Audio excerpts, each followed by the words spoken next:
way. Some people only know about a way of, what their parents seen. Just put a couple of pennies in the piggy bank and things like that, or like who or what inspired you to to be financial literate? Those bill collectors. Hey, look, I'm gonna tell y'all something funny. And y'all know the recording stopped, right? Did it? Yeah, it stopped. It's okay. We're gonna keep on going. We're gonna keep going. Yeah. The Yeah. recording stopped. But it's all Okay. good. I just chopped it up and added in. Mm-hmm. Yeah, but I have to say the bill collectors. Once you hit a time in your life where you tired of that phone ringing and you not want to answer it, it's like you come to a point like I got to figure something out. Because this right here, what I'm doing ain't working. And then that's when I started reading more. Started reading more books. At the time, YouTube was just popping up, so there was some videos online. Looking at different like the Dave Ramsey's, Susan Orman, and those folks, man, just trying to figure things out how to get these bills under control and getting back on top. Okay. Man, we've been in here talking all this daggone time, 30 minutes, and the joint stopped like 15 minutes ago. Oh wow! Man, you know what? I'm so tired of technology. No, don't be tired of technology. Don't be tired of technology. Okay, so man, like again, man, when you being the author, the podcast, and then you be having so many diverse, well-off people on your shows, man. Like I be seeing you, like I said, I see you out there with the earn your leisure guys. How did you get to those platforms, and how did you get into the same rooms as these people? Man, it's networking, the power of networking. People that know me know. I'm, as you say, you see me all over the place, right? Yeah. And I'm always chopping up with somebody. And that's always been my MO. Since back in the day, I'm always been the one that's out in events. Meeting people, shaking hands, and kind of know that it's it's important to know people because you never know where that connection can get you in the future. Like going down to Invest Fest, like the first year they had it, I was down there, got a chance to meet all those guys. Troy, Rashad, Ash Cash, Ian Dunlap, all of them, and they all down to earth, mad cool. Because they just started with a thought and a dream, and look at them now. That's crazy. Yep. Because that first year I went, I didn't have a booth, right? But I was walking around. I had books in my bag, and I was walking through the conference, selling books out my bag, right? And one of the guys, I think MG, the mortgage guy, saw me. He was like, "What you say?" He's like, "Where your booth at?" I'm like, "This is my booth right here." He was like, "I ain't even mad at you. Do your thing." For real. For real. So for all of y'all that just joining, right? We recording, some went on whatever the case may be, but we have Kerwyn Phillips, author, podcaster, guest speaker, entrepreneur. That's right. For the kids and the adults out here. This man is a gem in the rough. I'm telling you. I love talking to him and building. I appreciate you, man. And so Kerwyn, man, do you have any plans of writing another book? Oh yeah. It's going to be a whole series, right? It's going to be the Maliks First Job series. I'm working on the second and third book now.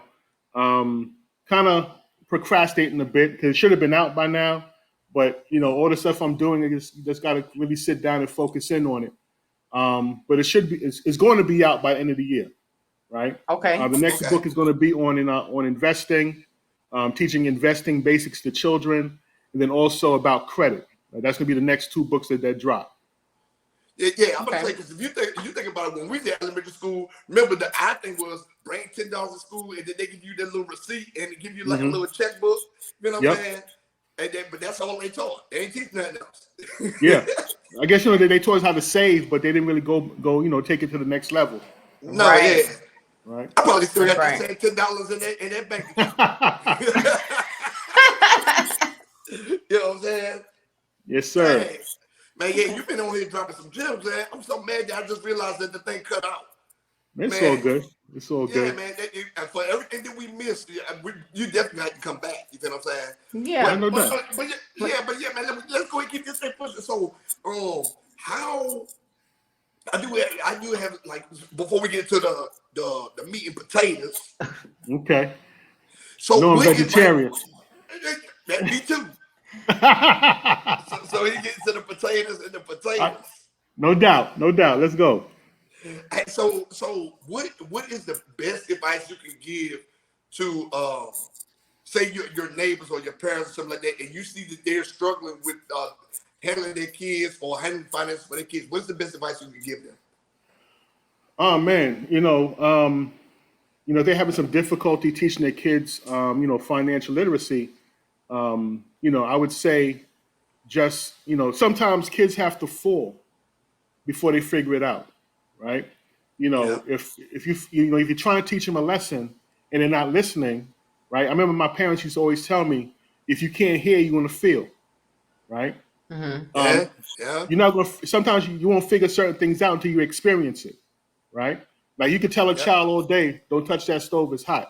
Don't touch that stove; it's hot," and they'll laugh and giggle, and then keep playing around. But when they finally touch that stove and realize it's hot, they know next time you don't touch that, Don't touch that. Yeah, right? don't touch the stove. So Yeah, if you're trying to teach your child certain principles, like you need to pay yourself first. Make sure you have a good savings because in case when that Murphy's law hits you, you got to be prepared and all this other stuff. They don't listen. Maybe they have to experience that that error, that mistake that takes place, or that that I can't think of the word. They got to experience that struggle to be like, you know what, I don't want to do this no more. I need to listen to that advice my parents are trying to give me. and that, Right? now I'm gonna ask you this: is there a cutoff age where you just like, all right, man, you just want to figure it out? Um, ain't no cutoff age. Like as you say, the brothers that earn your Yeah. leisure, you got adults that's watching that show, that's learning stuff now in their 40s and their 50s. Right. So Yeah, it's yeah, never that's a too fact. late. It's fact. That's You a know what I fact. mean? Yeah, yeah, Right. yeah, yeah. My man, look at my man here, Kerwyn dropping gems. He here dropping gems. And Hey, oh, hey, wait. Hey, I see you about to Kurt, say something. for me, I'm looking at your book, Mhm. um, for parents that are trying to teach their child, this could be like a family thing because Yes. parents and the children can learn from that and then go through the book together. You know Yes. what I mean? And it gives the parent to kind of learn and grow through the child, if that makes sense. Like, Yes. Yes. okay, we're gonna start off with a bank account, $100, and let's do this together and Yep. see where we can go from it. But Yep. my second But, comment was but what let is me the say this real age? quick. Go ahead. Let me say this real quick is that I have plenty of parents who bought the book for their children and said they read it themselves and they've learned things they didn't know. Mm, Right? So, Yeah. this is like a conversation starter. Let's say if this is not a conversation that's had inside the house, by getting this book, now you can kind of spark that engagement between the parent and child. yes. And as you said, they can learn together if they don't Right. have it figured out. And it's funny, I had a friend of mine from high school that I bought the book probably like a month or so ago, and he said his children are now correcting him on some of his money habits. They Right. say, Dad, Dad, you need to put away your 10%. And he's like, well, where you get that from? That's from the book you bought me. Yeah. Telling me Yeah. about this, that, and the third. So you need to step your game up, Dad. So it's again, it's for the whole family, and it's written in a format that is not complicated.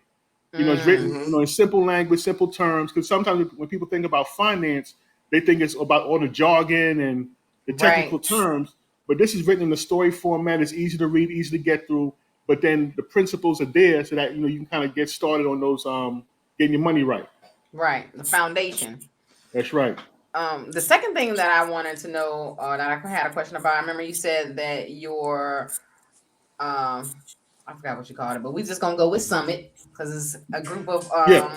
teens, Yeah. and they start from 12 to around 16. What is a Yes. good age to present this to a child without overwhelming them? Like Oh, pre you 12 is know. like preteen, but can it be like a little bit earlier than that, or Oh you yes. just have to decipher that from knowing your child? Well, it depends. As soon as that child starts asking for your mommy buy me this, or Dad, buy me that. You can start teaching about money at that point in time. You know, they could Okay. be 4 or 5 years old. Now, of course, at that point, you're not going to be teaching them, you know, investing in the stock market and all the other stuff, but you can teach them little simple things, right? That, Right. okay, that toy that you want, you know, it costs X amount of dollars, right? How much money do you have? Right? Maybe the child is getting like birthday money or, you know, some allowance or something like that. You say, okay, that costs $5. Well, you only have $4. Maybe you have to wait until next week to get it when you get some more money, right? So there's simple things that you can teach the child. Teach them the different denominations of money, like coins and dollars. Even though as we're getting into this more digital age, that cash is becoming more obsolete, but you still Yeah. can kind of teach them, you know, basic money skills. And there's books out there that target, you know, toddlers and young people at that age. What you think about us going to this digital currency? Man, it is what it is, man. We've been speaking about Yeah. that since they've been talking about the cashless society forever. You know, we was reading books in the 90s talking about that. So it's something that we knew it was coming, but now it's here. You know. And only thing I don't like Yeah. about it is how in a few years they're going to regulate it so much where they can control your spending, and that's the part I don't agree with. Yeah. Mm-hmm. So Yeah. I've been doing research and doing a lot of reading on it. Yeah. Yeah. Yeah, man. Wow, that is crazy. Man, I'm so mad that we lost them first minutes, man. Look, hey, we definitely have to bring you back, man, because the hip hop historian thing was gems. Mm-hmm. You know what I'm Yeah. saying? And I was trying to get a little bit more in depth in that. Like, okay, so are you using the hip hop, especially with the summit, to like I use the lyrics and stuff. right, kind of like how you using the hip hop to kind of like get a better understanding of the jargon for the financial literacy. Like, how are you incorporating that like technically? You know what I mean? Well, in this particular workshop series, I'm not using like I say hip hop per se. Like I have the music playing in the background. I may Okay. have like just kind of set the tone for the room, right? I may have like some music with some trap instrumentals because I don't want to hear some of those words. But you want Right. to kind of set the tone for the room, let the kids know, oh, he ain't playing no Frank Sinatra or nothing like that. I'm Right. hearing some stuff I can relate to, and that makes it more relaxed to be within that setting. It's like it's a comfortable space for them. And then I think like my whole approach, right? I try. Like my wife always gets on me about it. Like I try to speak proper at times, but I'm from Brooklyn, so I'm I have saying a that certain. New York will come out. That New York. I mean, the New York come out. You know what I mean? Like I say, yeah, I mean all this other stuff. So, my jargon ain't always perfect. Right. You know what I mean? So I have that approach and then that tone and that conversation wise how I come across. It's I am hip hop, like KRS says. My whole persona, the way I carry myself is hip hop. No matter what setting I'm in, you can tell. Yeah, that dude is he was raised a certain way. Right. It's personable, relatable. Yeah. And that music gets their ears open. Okay. I was thinking on another thing, like if you use kind of like acronyms and kind of, put some hip hop onto it, maybe like a little rap or something. Now I retired. I retired from b-boying and rapping and all that years ago. No more bars. No more bars. No more That's bars. Man. Now, okay, so, man, with this now, we done got into all of this stuff. Lord. Now, I got some questions for you, and then we're going to get into this question and answer. Okay. All right. So, where do you expect your career to be in 5 years and what you're doing? Oh, man. 5 years from now, want to continue with the grow with the book.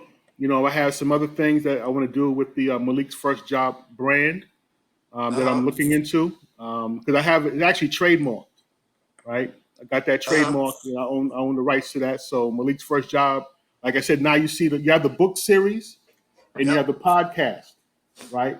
But there's some other things that's going to come out of this as well. So I don't want to speak on it right now. Just want to keep it under wraps. But it has some more. It's more to come. See, that's one of the things that's another thing that I feel like people need to learn. There's a lot of people out here with podcasts and stuff. Like our podcast is trademarked. Like I have the paperwork right here for it. You know what I'm saying? Oh yeah. the books, you have to register those things. Like right now, I can go to a library and get my book off a shelf. You feel what I'm saying? Like, because it's registered. And it's things like that. People just want to jump into the business but don't want to do the real work behind the scenes. Now, because I think what happens at times that people like they don't have the vision to see where the thing can go to, right? I know, like for example, I know like me and my friends, a friend of mine that's into music, you'll see people who put stuff on the internet as far as music wise and not protect it, right? Not get the right, own the masters, own the rights to the music. But what happens if that song gets picked up somewhere, right? Or somebody steals the beat or whatever? Now you have nothing to show for it. You just want to throw something on the internet without going through the proper steps to protect your intellectual property. Right. So and I went through that. I was signed and I didn't understand at first. And when like I was getting my publishing taken, all that stuff, I was getting money for the shows, but I didn't understand all the other monetary things because I was ignorant to it. I just wanted to be out there in front of the people. Yeah. You feel what I'm saying? So it's a business. It's a business. You gotta handle your business. Yeah. So I was like, damn, and it took me a minute. I had to threaten this dude. I was like, dog, I will come and kill you if you don't let me get my money. He didn't mean that. He ain't trying to big red you, dude, did he? Oh man, listen. It was bad, man. It was bad. It was a Diddy with the locks, man. Oh Lord. The refrigerator off the roof. You feel what I'm saying? But man, listen, I absolutely love what you're doing in the community with this financial literacy, man. Like I'm just the teaching, the learning, the willingness for you to actually go out there and look to educate. It's something that we're missing in our community, man. Like it is something that we're absolutely missing in our community, and you are definitely applauded for that. And I appreciate that, man. It's just how I was raised. I had, of course, I grew up in a two-parent household, so there's certain lessons I learned from my parents. But when I was out in the block, you had certain lessons you learned from the OGs, right? That's right. And I grew up at a time where, I grew up in a community, right? You had guys out there doing whatever they was doing, but they made sure the block was straight. Yeah. They made sure the kids were straight and the elders were straight. There was a time where, they'd be outside, we playing ball or shooting dice or whatever. But if you saw an elder coming down the block with groceries, everybody stopped what they was doing, and you went to help, the elder with her groceries inside the house. Say, hey, Mrs. Jones, how you doing? Or can we help you with that? Oh yeah, and she knew all of us because again we were raised on the block, right? So it was like a family. Same way how if you was acting up outside, your neighbor could bust you behind, right? Yeah, and then tell your mother, say, look, I caught him doing so and so around the corner. So then when you got to the house, you got another beating. Listen. When my pops left, my mom was infamous for going to the houses next door and getting the dudes. Like, hey, they over here cutting up. I need your help. Because we start getting a little bit bigger than our mother. You feel what I'm saying? Yeah. And they over here cutting up. And they would come over there with that big leather belt. I'm like, shit, I'm out of here. But it's crazy. Now, things start changing as, like I said, in the 90s and stuff like that. Only time the OGs really start trying to take care of us is if we witness them commit the crime. They be like, oh, you need anything? They used to call me Spanky. Spanky, you need anything? Get you some candy, some shoes, or something like that. So I wouldn't say anything. You know what I'm saying? So the things start changing. Dope stopped being the dope. They was out there, it went from them selling dope to get out the hood to, I just want to look nice. I just want to have shiny things. I just want to show everybody. And people started becoming dumb with what they were doing. The community started falling apart. You feel what I'm saying? It did. It was a shift. Everybody said the 90s was the rough party era, and that's what was the shift in the community and in our culture. That's what I think. Because we stopped caring. We started caring more about carrying guns than the community. Yeah. And I think what also happened, like you had the remember in the 80s, you had that there was an influx of people going to college, going away to school. People who left never came back. You know what I mean? Yeah, that's right. So people started migrating. Like for example, I haven't lived in Brooklyn since I left to go to college. That's been close to 30 years. My parents are still living in Brooklyn, but of course I visit. I mean, but when I go back, everybody that used to be on the block, everybody's working. They, people got jobs. They can't be on the corner like they used to be. Some, Or they some of them moved to still other out there. neighborhoods. Some of them Right. still out there. I go around my way. Some of them still out there. And you have a couple of people that's still out there, but for the Yeah. most part, like from my experience, a lot of cats, they grew up, they out there working, taking care of their family. So, then you have other people that moved in that didn't come up with us. So it's Right. like the neighborhood may look different. Right. White people out there running with dogs. Yeah. You Then you ain't got gonna say it, justification. but I am. Yeah. Uh-huh. Now, April, you got any more questions? I'm Or you got good. anything else you want to say? You good? I get mine off. Kerwyn, how you doing tonight, Mr. Kerwyn, author, hip hop historian, entrepreneur, podcaster, educator of young minds? How you doing today? I'm good. I'm good, man. Great. Don't try to butter them up. Go ahead and let them get in the deep end. All right. So I'm gonna ask you one more question, a couple of serious questions though, right? Then I'm gonna end with a little rapid fire since you're a hip hop historian. So, have you thought about hosting the annual Kids Financial Literacy event? Like you're just the face of it. Oh man, the primary face of it. I haven't thought about that, but we do here in Richmond. We do have an entrepreneurship event for kids that we do every year, the Richmond Children's Business Fair, where we have young entrepreneurs between the ages of 5 and 17 that come out, promote their businesses. We do that, like for this year was like our 6th year doing it.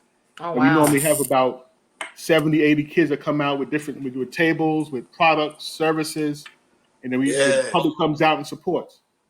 Started off young.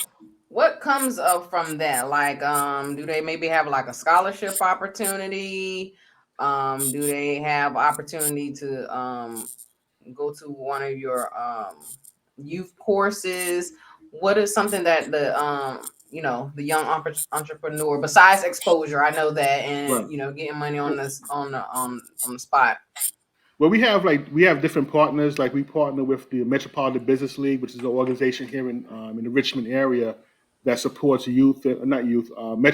minority businesses, and they host workshops that these kids attend to help them grow their businesses. Right? Those that are, you have some kids that are just out there doing it for a hobby.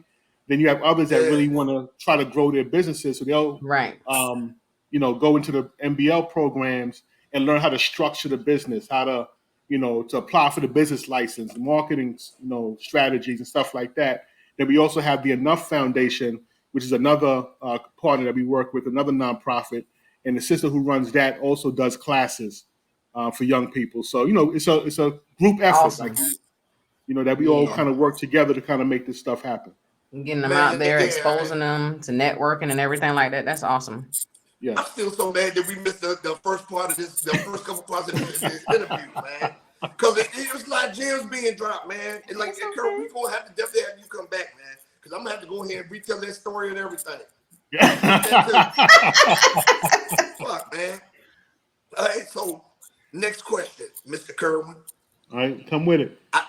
All the celebrities that you met, have you met one so arrogant that you just want to whoop their ass and run their pockets? Somebody that was arrogant. That you just want to whoop their ass and run their pockets. You're like, give me everything you got right now. Man, I've met quite a few people, but I can't say nobody's been arrogant. Everybody been mad cool. I met some motherfuckers that want to run their pockets. I say, you know what? It was one time we was at now I don't say I wouldn't run their pockets, but they just kind of came off a little, standoffish. Where I met Eric B. We was at the Black Expo at Jacob Javits, like in the mid-90s, like mid-early 90s. He just gives 1,000% New York. What's that? He just gives 1,000% New York. Like he's, you know what I'm saying? Yeah, so I say, like I said, Eric B. Like we trying to talk to him, and he was kind of ignoring us a little bit. You know what I mean? I was asking him questions, and he was just like, yeah, like kind of brushing me off. I was like, yeah, whatever. You know what I mean? But I wouldn't say I wanted to run his pockets, not like that. So I would have ran his pockets. I would have ran his pockets.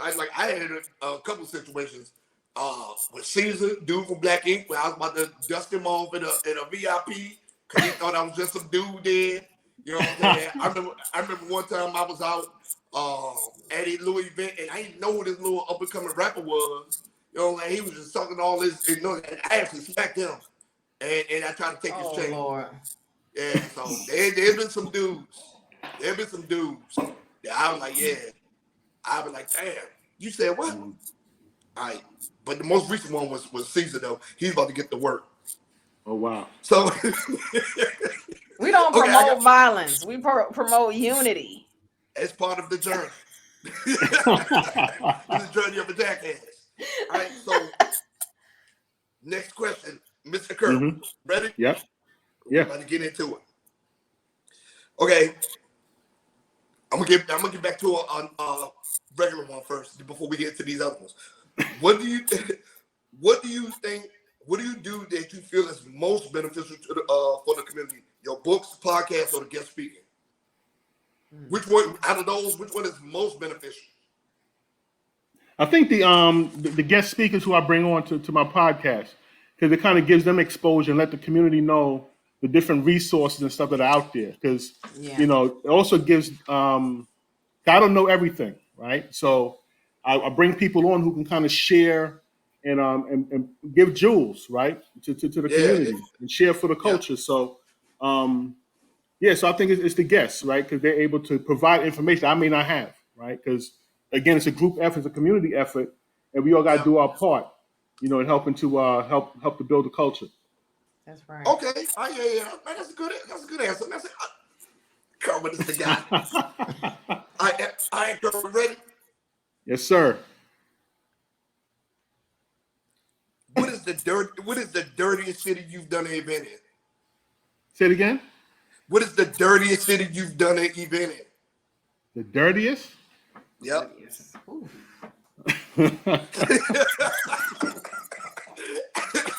The dirtiest city.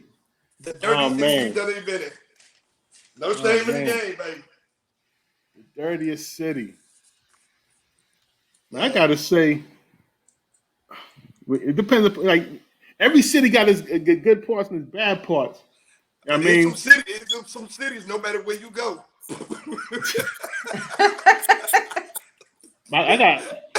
I hate to say it, I mean, but I think Baltimore. Matter of fact, between Baltimore and DC. Yeah, I was about to say, because they trying to clean DC up there, but Baltimore, I don't think they're going to nuke that place. Because I used to be in the hood in Bmore, you know what I mean? And I saw some things in Baltimore that was kind of crazy. Yeah. I mean, like anybody that watched The Wire, that's Baltimore. You know what I mean? Damn. That's Baltimore for real. You know what I mean? I seen some of that stuff firsthand, but I say Baltimore, man, because just like certain parts, like you go off of North Avenue in certain areas, man, it's crazy. Baltimore's in my top 3. When I went up there, it was it's rough. But of course, like I said, they got downtown, like certain parts of downtown is straight, but when you start venturing off, in those communities, it's like, it's some work that needs to be done up there. Real talk, all jokes aside, it's some stuff that needs to be done in Baltimore for real. Well, Westmore is a product of Maryland and stuff like that. He was down there when the Freddie Gray riots was going on, so he said that's a priority for him to clean that city up. You know what I'm saying? And I mean, they need to, but Baltimore's in my Baltimore's definitely in my my top 3 behind Omaha and Birmingham. Okay, I've never been those spots. Birmingham is a nigga city. What? Simply put. And it's nothing but gangster shit. Ain't nothing but gangster shit going down there. Oh wow. I know that. Oh yeah. Oh man, you wild, man. Hey, listen. All right, so I got this. Okay, this one right here for you. On our cannibal stuff, even though you're a vegetarian, but on our cannibal stuff, if you had to eat the heart of one celebrity to gain their knowledge, wealth, networking, and resources, who would it be? If I eat the heart of a celebrity, That if you had to eat the heart of one celebrity to gain their knowledge, wealth, networking, and resources, who would it be? oh man, you eat the heart. That's crazy. It gets a little crazy, and I'm taking it easy this week. Eat the heart. To gain their knowledge and all this other stuff. Knowledge, wealth, networking, and resources. Let's say Jay. I mean, just for the sake of giving you an answer, I'm gonna say Jay. Okay, yeah, I would have said somebody like that too. I was gonna say Jeff Bezos or Elon Musk, but Oh yeah. Jay will do too. Mhm. Jay will do too. The sacrifice, give it to me. Oh my gosh. Okay, who was a mentor or person that you look up to while you were on this journey? Oh man, a mentor, somebody I look up to. Why you're on this journey right now? Oh man, trying to think mentor. I listen to a lot of motivational speakers. I think the one person I listen to the most is probably Les Brown. Even though I don't know him personally, but vicariously he serves as a mentor for me because I really admire his story, how he's able to bounce back from adversity, and be so influential in the public. I think Les Brown is a very important person in the community. Okay, you gonna vote for Dr. Cornel West?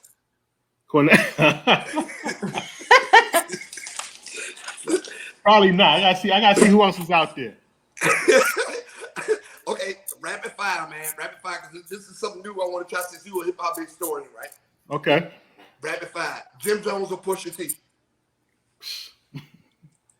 I say Pusha T. Okay, yeah. Jim Jones ain't got the bars like that. He's trying to do better now.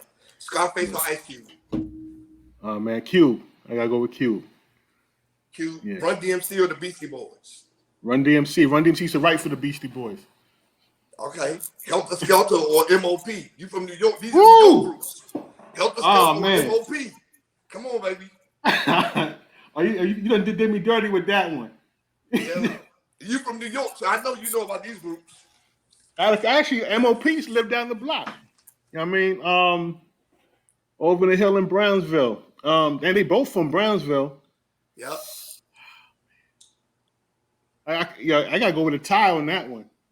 Ooh. I can't answer that. Over Nah, but Sean Price got some joints too, so I can't front on I can't front on P. Yeah, you know what I mean? Yeah, Sean Price. I was gonna say MOP. Sean lives on.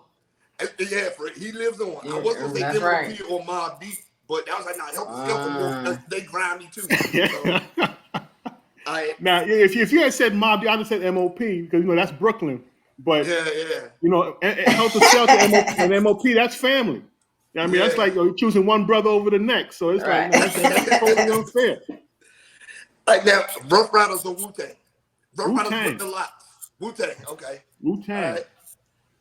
Fabulous or Jadakiss? Jadakiss. Jadakiss? Jadakiss. Yeah. After that, even Funeral Fab? Jadakiss. Jadakiss, yeah. Jadakiss got more bars, man. If you got to listen to some of them freestyle, them mixtapes from the 90s, Jada be going in. You know. P. Diddy or the refrigerator he's about to get crushed with?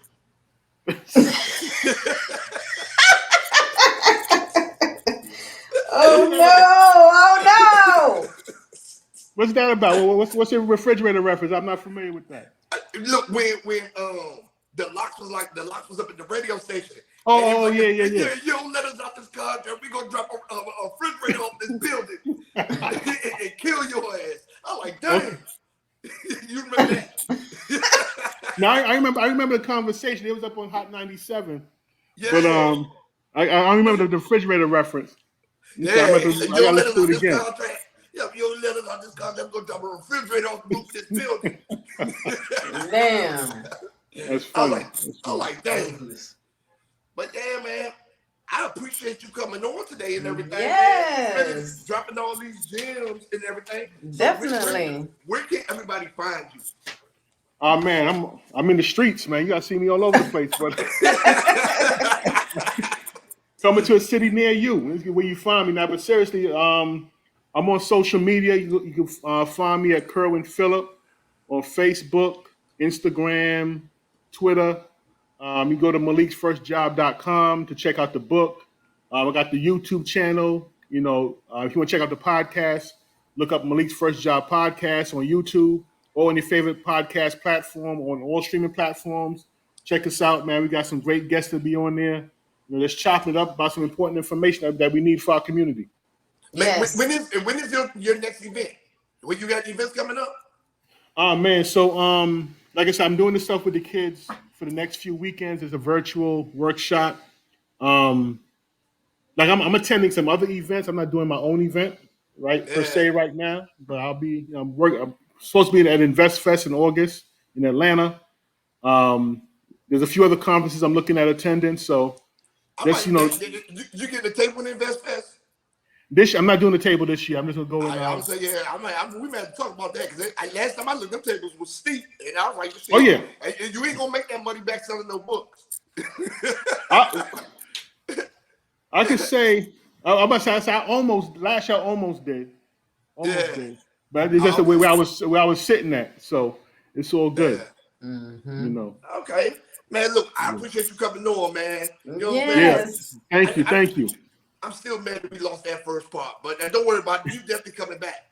Okay, no doubt. Just let me know. I got, man, because I got some more questions for you. Okay. Thank you, man. I appreciate you coming on. Thank you, Kerwyn. Thank you. All right, take care. All right. That was good. That was good. That was good. Yeah, I know. We had got 15, 20 minutes into the damn thing, and then I realized that the timer had stopped. Oh no, it's okay.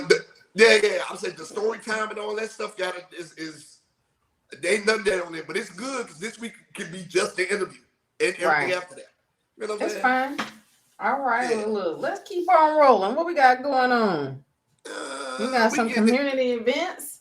Yeah, and some businesses of the week.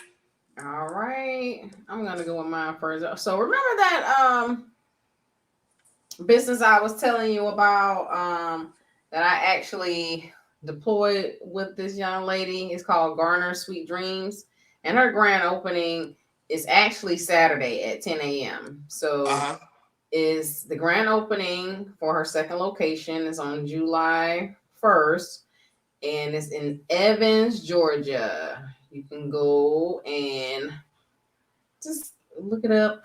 Sweet Dreams, Garner Sweet Dreams grand opening Saturday at 10. Okay. It's nothing on Tobacco Road this week? No, this is no, it's actually it's on it's in Evans. Well, they call it Evans. So okay. And I was looking for the direct address, but let me see here. Don't worry about it. If you're here, you Garner Sweet Dreams grand opening. Okay. Garner Sweet Dreams grand opening. Yeah, and no, we're no relation. Yeah. I was about to say, I'm like, are y'all related? You don't promote your cousin. No. She's my cousin in arms. So another thing that we have going on is called the Sundresses and Lemonade Bash. It's Saturday, July 22nd from 3 to 5 p.m. and is at the on Chaffee Ave in Augusta, 30904, $10 tickets. And basically what they're doing is you're dressing up in your favorite sundress, come enjoy the food, entertainment, and it's basically like a all women's event where they're speaking about cancer survivors and also sun hat contest, and basically just education towards reducing your risk for cancer, And the mission is to provide education and resources to prevent breast cancer and breast cancer reoccurrence. So the seats are limited, the tickets are limited. So if you want to reach out, you can go 706-842-8807, and it'll be hosted by Poncier. So please come out and support. Again? What's the address again? The address was 631 Chaffee Ave, Augusta 30904. Okay, yeah, because that's I'm pulling up. I'm gonna be sitting out there parking lot looking at all that. Yeah, I'm you can find it. Look, you can find it just like this on Facebook. You can go on the Eventbrite if you're in the area. Please come out and support. That's right. I mean, that's an event that I'm gonna be like this. I'm like, goodness gracious, all these thick country women walking in and out. I'm be sitting in the parking lot like a creep. Don't be creepy. That's nasty. Ew. Oh, and that's what you got this week? That's what I got. Ooh. Okay, so my business of the week, this Saturday, the second annual Taste of DMV Festival. There are going to be like 20, 30 food trucks out there. They're going to be live performances. They're going to be tons of vendors, with me being one of them. With me being one of them selling my books. But it's going to be at Republic in Washington, D.C. Republic. Now, you have to purchase tickets to come. They're going to have the street blocked off, and to get inside on something, you got to pay to get in. You got to pay to get in.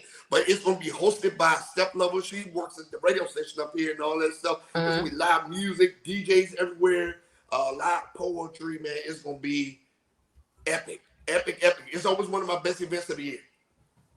Now, last year was one of our best events of the year. And there was so many people came out there. It was a lot of people. I was like, goodness gracious. And it was so hot that day. Goodness. Oh, Lord. Yeah. So the Taste of DMV at Republic in Washington, D.C. And it's not Republic with a C, it's Republic with a Q at the end. All right? So with that being said, my black business of the week is the Case Shelf. The Case Shelf. They sell phone cases. They make designer phone cases. They do all of that stuff for people who need phone cases. Okay, then. Yep. I need me a new phone case. Yep. They're cheap. They're cheap. I will give you the information. Look, their Instagram is at the Case Shelf. At the Case Shelf. All right, and that's my black business of the week. I'm just more excited about the event of the week. Okay, what is it? This Saturday, July 2nd, from 2 to 8 p.m. at Republic in Washington, D.C. Republic. From 2 to 8 p.m. I thought Saturday was July the 1st. Oh, yeah, the 1st. That day. Yeah, the 1st. That day. Yeah, it's the 1st. I can come out there on the 2nd, too. But the 1st, come buy these books. Okay. Yeah. And that's what I got this week for community and black businesses. All right, that was some good stuff we put out. Yes, indeed. What we on to next? We're actually on for the read of the week. And I heard you had a real good gem for us this week. So what you got? Okay, so this week's read of the week, I have Diary of a Madman by Brad Scarface Jordan. Okay. And he tells a story it's a phenomenal read. He tells a story of the good, the bad, the ugly with his relationship with rap a lot, his relationship with being broke and going to jail, and how he recovered and who took care of him and all that stuff. And how he talked about how his career, they had #1 albums and they wasn't making any money. So he breaks down how the rap game was grimy. And he tells it's his story. And he does a good job of painting the picture of this story. So this week's read of the week is Diary of a Madman by Brad Scarface Jordan. Definitely check it out. It's an awesome read and it's a quick read. It's It's 258 pages, but a lot of it is like pictures and stuff. You know what I'm saying? Right. So, Okay. yeah. Diary of a Madman. Diary of a Madman. Check it out. Check it out. Check it out. Okay, well, let's keep on rolling. We got fucking talking about what's our dumbass of the week? Hey, dumbass of the week. Okay. So when I say this motherfucker's stupid, he's motherfucking stupid. And matter of fact, this happened down, what you call it, the Augusta, South Carolina area? CSRA? And this is where it happened at. Oh. What is it? Okay, so look. This week's dumbass of the week is 25-year-old Trevor Seward of South Carolina. Right? Uh-huh. My man just got sentenced to life in prison for killing a mail carrier who refused to deliver his weed package. What? He refused. The mail carrier, he ordered 2 pounds of weed from California. The mail carrier said, no, you got to go to the post office and pick this up. I'm not delivering this. Right? So he killed him. Oh, did she know what it was, or she just was like? She knew. She knew what it was. And told him that she wasn't delivering it, and he had to go to the mail station. Right? Uh-huh. So he killed. Oh, and he got a federal charge for mail theft.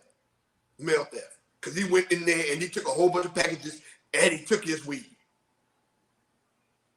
Right? So this fool killed 64-year-old Irene Presley. May she rest in peace. He killed 64-year-old Irene Presley while she was delivering mail. Oh no, that's horrible. Yeah, because she left a note. She left a note on his mailbox telling him he had to go to the post office to pick up the package they was receiving from California with 2 pounds of weed in it. She said no, she wouldn't deliver it. He went and got his tool and shot it at her mail truck 20 times, fatally killing her. Right? Oh my gosh. He left the body in the truck, robbed the packages and everything that's in it, and then ditched it. Right? So not only is he a dumbass for ordering 2 pounds of weed, he's a dumbass for killing a 64-year-old lady for not delivering the weed. He's dumb for that. He's dumb for stealing all the mail. Now this is what's gonna take the cake. Of course, he robbed and everything and ditched the mail truck. Right down the street from where he lived at, he ditched the mail truck. You know how they caught him? How they caught him? This fool left a weed baggie on the crime scene, and they used that to find his DNA. Oh wow. Fucking dumb. This dude is a fucking dumbass. He left couldn't even wait till he got home. Left the weed baggie with his DNA on the scene. And that's how they found him. That's sad. That's how they caught him. They caught him when they got to the house. My man had all the mail packages in there, and he had his 2 pounds of weed. And that's why Trevor Seward of South Carolina, 25 years old, never coming home again, killing this innocent 64-year-old lady that was probably about to retire, is getting dumbass of the week. Fucking stupid. Yeah,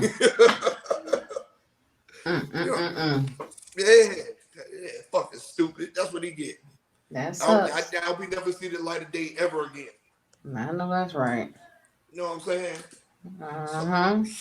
So well, let's go ahead and move on to our travel location.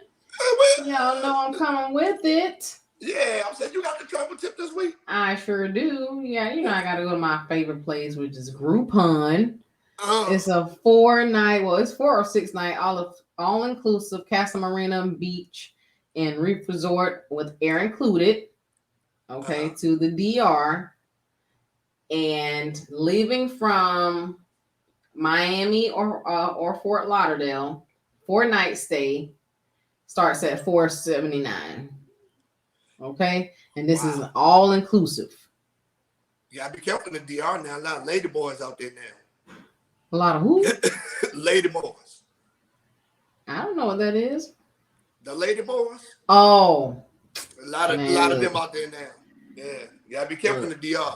So that's included with your airfare, meals, snacks, unlimited beverages, activities, nightly entertainment. Look, I don't even think that's bad for 4 nights. No, it's not Airfare at and all. all inclusive.